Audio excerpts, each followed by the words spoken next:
Muy bien, hablemos del principio de responsabilidad simple y creo que es muy bueno este meme de Top Total que habla acerca de lo que es hacer y mantener.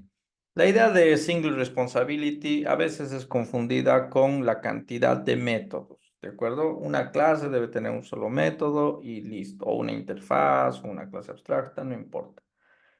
Eso normalmente puede pasar en ciertas circunstancias o ciertos casos, pero en la práctica, si no tomas en cuenta el contexto del sistema y las restricciones del diseño, podrías cometer el error y estar abusando de la refactorización. Entonces, la refactorización, cuando llega a ser un método por clase o método, podría ser un problema fuerte en mantenimiento. Perdiste la legibilidad, mantenibilidad, etcétera. ¿Ok?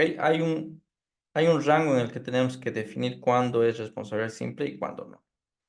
De todas formas, en este diagrama podemos ver de manera clara quizá a qué se refieren implementaciones con responsabilidad simple versus implementaciones monstruo, ¿no? O Fat Implementation o Monster Classes se llaman, Monster Classes o Fat Implementations. Aquí, como pueden ver, tenemos aquí un Monster Class que seguramente alguien muy hábil ha creado esto, desde luego. Sin embargo, que no sabía nada de diseño, ¿no? Muy buen programador, pero de diseño no. Como pueden ver, el mantener este componente tiene mayor trabajo o que este componente falle va a limitar a todo el sistema. Entonces, podemos decir básicamente que parece ser útil y hace sus tareas, pero a nivel ya de mantenibilidad y de productividad es un dolor de cabeza. Versus especializar componentes con interfaces de entrada y salida bastante claras, bastante bien definidas. Desacoplar módulos y lógica, al menos en su mayoría basados en la dinámica de su naturaleza. Agrupar y encapsular todo aquello que cambia. Y esto tiene que ver con el principio OCP. Recuerden que en OCP hace un momento hemos encapsulado lo que cambia. ¿Qué era lo que cambiaba? El algoritmo de obtener pago.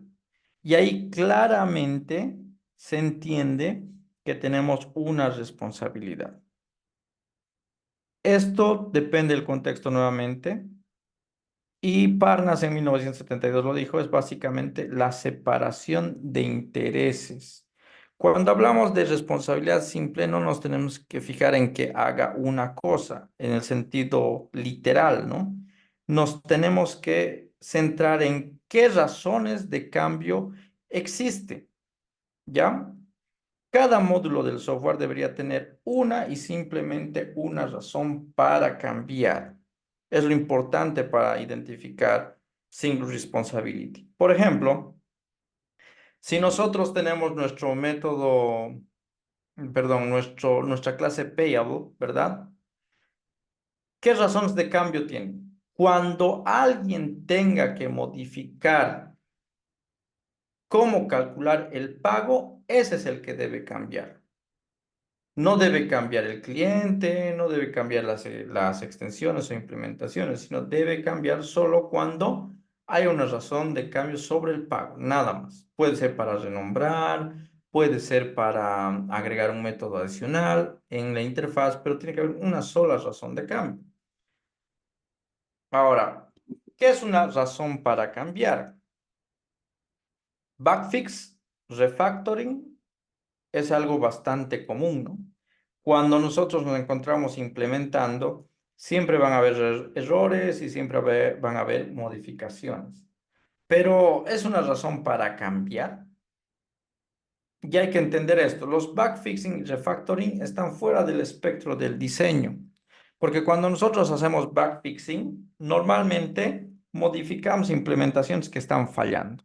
No modificamos diseño. A menos, claro, que ese error provenga de un error de diseño, ¿no? Líder técnico y tú te das cuenta que no es un tema de implementación, sino realmente han equivocado el camino y hay que cambiar el diseño o en el camino del arreglo encuentran un mejor diseño. ¿De acuerdo? Entonces podría ser una refactorización ya no simplemente un bug fixing. Pero estas dos cosas son responsabilidad del programador. ¿De acuerdo? No es una responsabilidad directamente del software. No es que te llegue un nuevo requerimiento y no lo puedes hacer. No es que un nuevo requerimiento hace que cambie todo el sistema, no, sino son tareas normalmente técnicas del desarrollador. Entonces hay que preguntarse, responsabilidad del programa, razón de cambio del programa. Analicemos lo siguiente para estar más claros. Tenemos esta empresa X y cuenta con los siguientes roles: gerente general, gerente de finanzas, gerente de recursos humanos y gerente de tecnología. Ya tenemos eso. Y ya en nuestro software como tal, tenemos los siguientes métodos. En empleado tenemos calcular pago, tenemos guardar al empleado y reportar horas. ¿De acuerdo? Una implementación. Ustedes dirán, bueno, no tiene nada de malo, es responsabilidad del empleado todo esto. Sí está bien, probablemente sea así. Pero por otro lado, ya en un nivel superior, tenemos distintas gerencias o distintas fuentes de cambio. ¿De acuerdo? Entonces, ¿qué sucede? Digamos, un día el gerente general, ¿no? Indica que ahora necesitamos que, que se guarde en archivos Excel y ya no se guarde en base de datos, por alguna razón. Podría decir, ¿no? El gerente general. Entonces venimos a empleado y modificamos el método save. Ok, una fuente de cambio.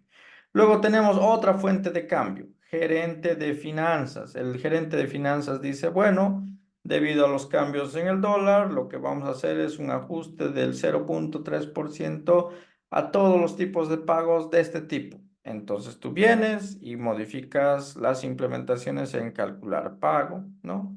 Lo mismo, en recursos humanos te dicen ahora el reporte de horas tiene que tener punto y coma en lugar de simplemente guiones. Otra razón de cambio. Y el gerente de tecnología podría pedirte cualquier otra cosa, quizá lo mismo que el gerente general en Save. Si se dan cuenta, estamos hablando de razones de cambio externas, no técnicas, ¿verdad? Son factores externos que te dicen que hay cosas que están cambiando por distintos motivos. Entonces, si tú tienes que cambiar la clase empleado por motivos de persistencia de datos, probablemente es un candidato para que haya employee repository, por ejemplo. De hecho, muchos frameworks tienen eso, ¿no? Employee repository, ese se encarga de los cambios.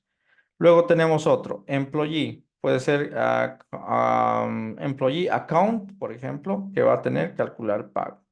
Otro podría ser, o incluso employee account podría tener calcular pago y reportar horas, porque relativamente están relacionados. A menos que reporte de horas no tenga que ver con el pago, porque es pago físico, digo, pago fijo. Entonces, probablemente reporte horas podrías tener otro que se haga cargo de employee report horas, pero va a depender de lo ajeno. Ahora, si no tienes ninguna de estas fuentes exteriores, entonces no hay muchas razones de cambio más que las técnicas. ¿De acuerdo? Entonces, single responsibility simplemente se hace visible cuando estamos implementando y cuando tenemos varias razones de cambio. Cuando tienes varias razones de cambio externas, entonces estás en condiciones de hacer modificaciones. No son modificaciones de tipo técnico, sino son modificaciones de diseño estrictamente. ¿Dónde se hace evidente? En todos los demás principios que habíamos revisado. En OCP se hace evidente que solamente deberíamos modificar PAIM. En GetPay, en OCP se hace evidente de que había una abstracción, un comportamiento dinámico. Entonces ahí ya te da la opción de ir a Single Responsibility. ¿Ok? Entonces, Single Responsibility tiene mucho que ver con el contexto. No hay una técnica ni una manera clave de decirte, para aplicar Single Responsibility siempre tienes que hacer de esta manera. No existe. ¿De acuerdo? Porque si tuviera que haber una regla, la regla sería la más extrema, clase, método, clase, método. Ese sería el single responsibility técnico para siempre, ¿verdad? Y no existe eso en el desarrollo de software. En desarrollo de software hay factores externos que mueven los cambios en el software. Y esas razones de cambio se tienen que analizar y verificar.